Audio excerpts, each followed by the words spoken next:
In Network Sovereignty, Building the Internet Across Indian Country by Marissa Duarte, she introduced us to the indigenous Southwest's sacred concept of Spider Woman.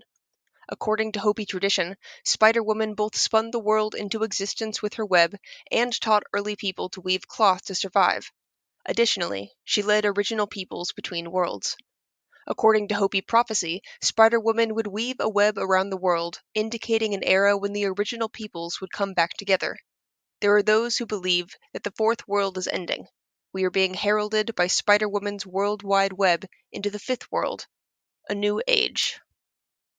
Indigenous digital connectivity is at an all-time high, yet there are still a myriad of hurdles to overcome before this new dispensation can truly come to fruition. Inaccurate and dishonest broadband mapping practices have left national rural coverage riddled with holes. Ernie Rasmussen, executive director of Bigfoot Telecommunications, the internet service provider for the Confederated Tribes of the Colville Reservation in northeastern Washington, described the maps as horrible, egregious, and at worst negligent because they do not reflect the reality of the ground.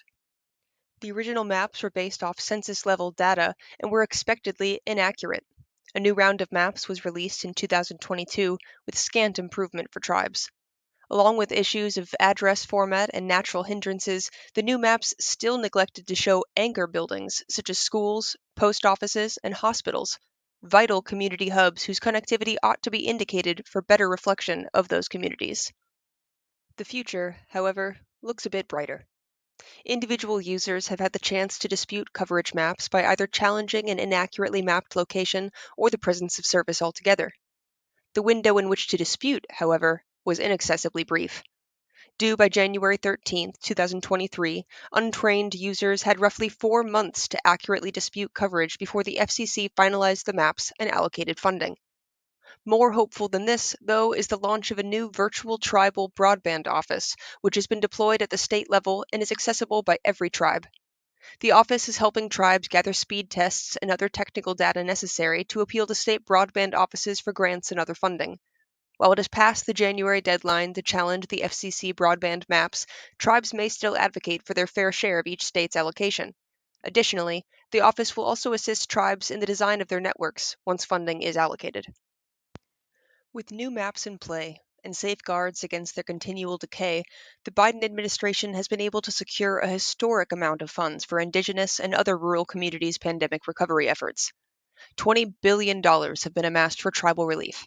This funding is currently being allocated out to tribes for affordable housing, healthcare, job training, and, you guessed it, broadband internet infrastructure. Of the roughly 3,037 ARP-funded projects rolling out, 344 are focused on housing, broadband, water, and sewage. Spider-Woman's Web is in the works. Partially included in this $20 billion is $500 million set aside for nationwide rural connectivity through the Reconnect program. The two biggest allotments were both for Alaskan communities. $33 million and $31 million towards fiber infrastructure to connect 687 people, 20 businesses, and a public school. Other large projects include recipients in Michigan, Minnesota, Oregon, North Carolina, Alabama, Colorado, Illinois, Mississippi, North Dakota, and, of note, Oklahoma's Osage Nation. Oklahoma as a whole has been granted $31 million towards rural infrastructure. That figure has been divided up between 3 companies across 7 counties, serving to connect over 8,000 people, 260 businesses, 30 schools, and 130 farms. The Hopi prophecy is, as of yet, far from fulfilled. A staggering number of indigenous residents will remain without clean water and safe housing, let alone high-speed internet or even basic connectivity, for the foreseeable future. But these funds are a start.